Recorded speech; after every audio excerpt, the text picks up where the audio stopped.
अखंड हो रहे सुरक्षित देश, युग युग तक जीवित रहे यही अमर संदेश,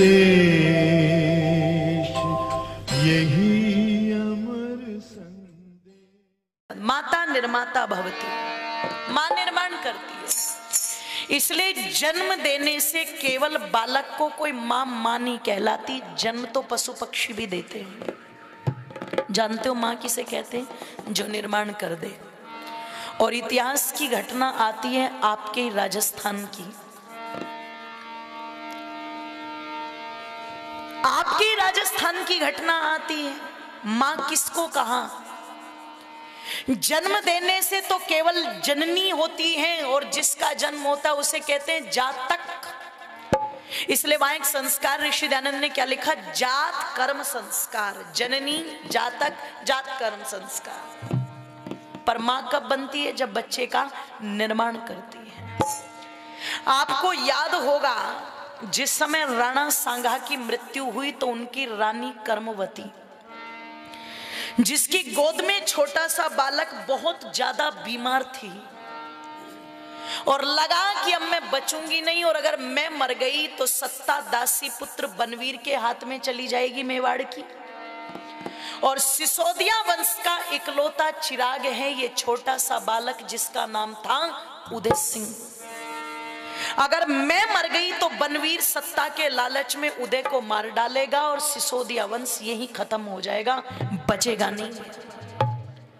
तो कर्मवती ने एक दाई मां थी जिसको धाय मां बोलते हैं, नाम क्या था? पन्ना धाय।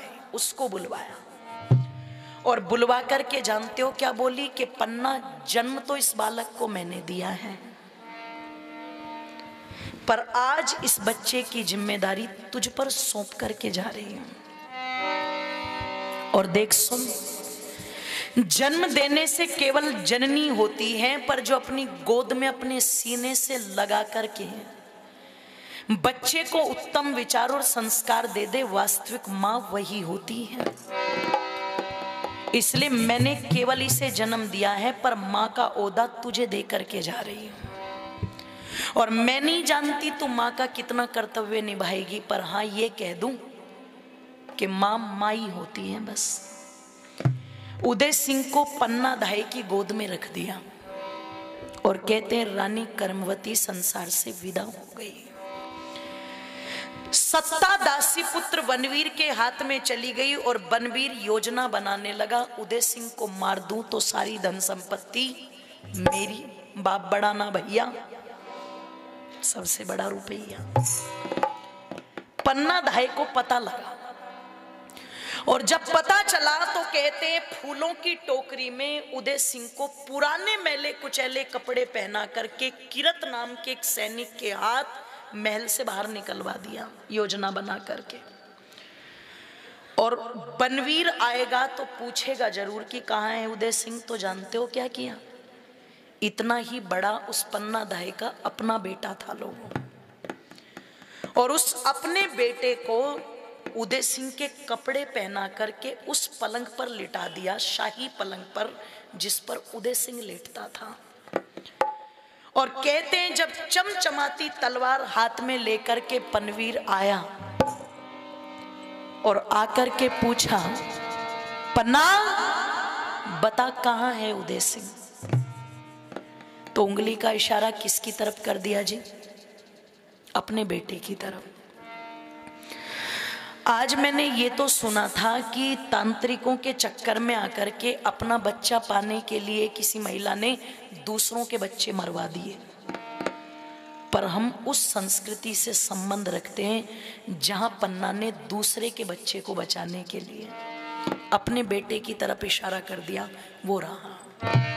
और उसी की आंखों के सामने गाजर मूली की तरह बनवीर ने तलवार लेकर के कई टुकड़े कर दिए। और लोगों, रोना तो बहुत दूर की बात है,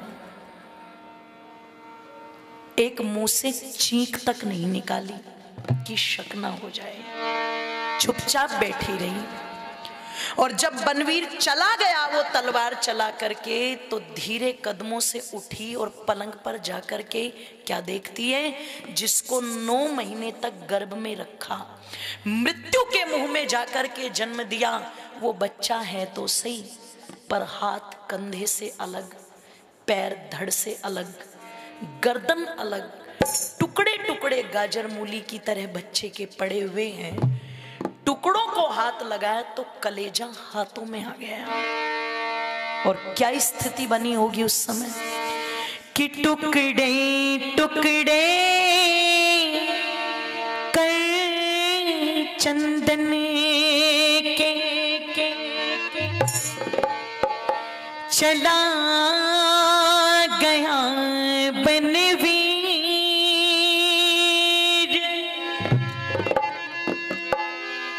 इकली पन्ना रो रही रे मेरी, कौन बंधावे धी हो,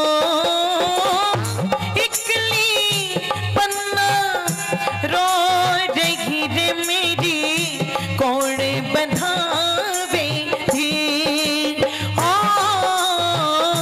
टुकड़े टुकड़े कर चंदन के, टुकड़े टुकड़े कर चंदन के, चला गया बनवीर,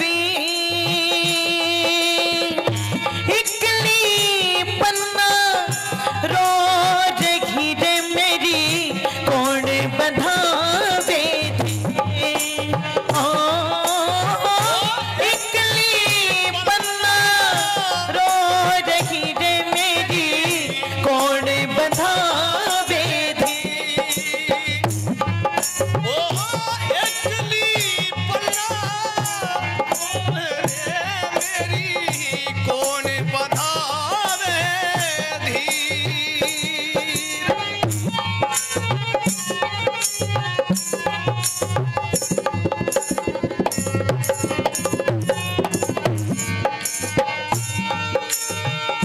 जन्म दिया था जिस चंदन को, आज उसी का काल बनी, जन्म दिया था जिस चंदन को, आज उसी का काल बनी, तेरी आंखों के आगे ये तेरी माँ विकराल बनी, तेरी आंखों के आगे तेरी माँ विकराल बनी, आज बनी मैं नागिन मेरी, आज बनी मैं नागिन मेरी, रूठ गई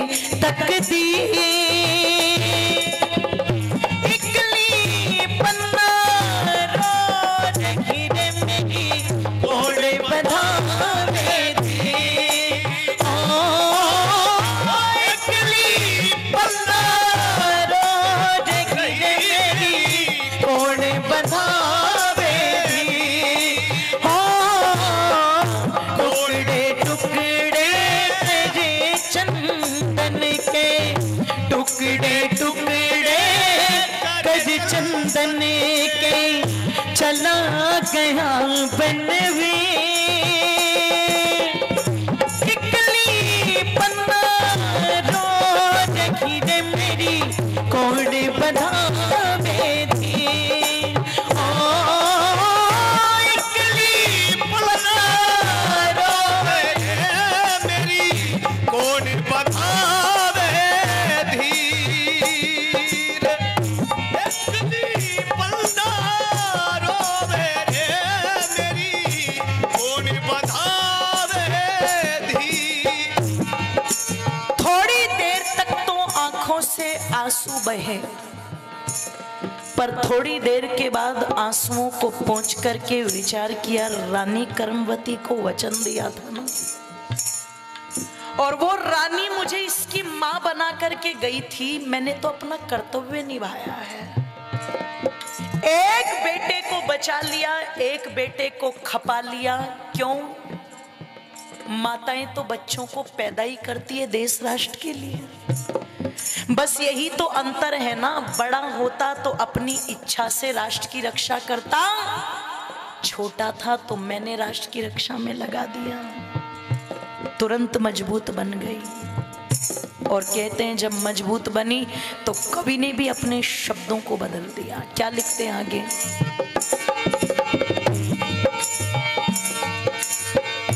आंखों के आंसू पोंछ लिए मैंने, फर्ज निभाया है।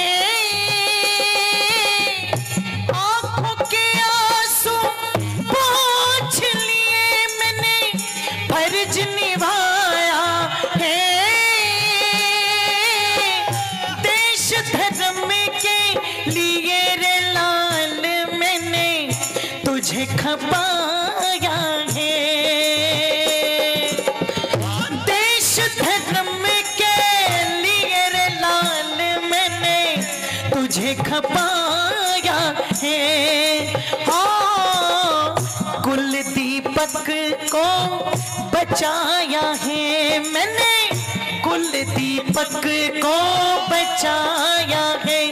जो ले लेगा जागी इकली पन्ना रो रही रे मेरी, कौन बधाए थी। इकली पन्ना रो रही रे मेरी, कौन बधाए थी। टुकड़े टुकड़े कर चंदन के, टुकड़े टुकड़े कर चंदन के, चला गया बनवी इकली पन्ना रो रही रे मेरी, कौन बधाए थी। इकली पन्ना रो रही रे मेरी, कौन बधाए थी।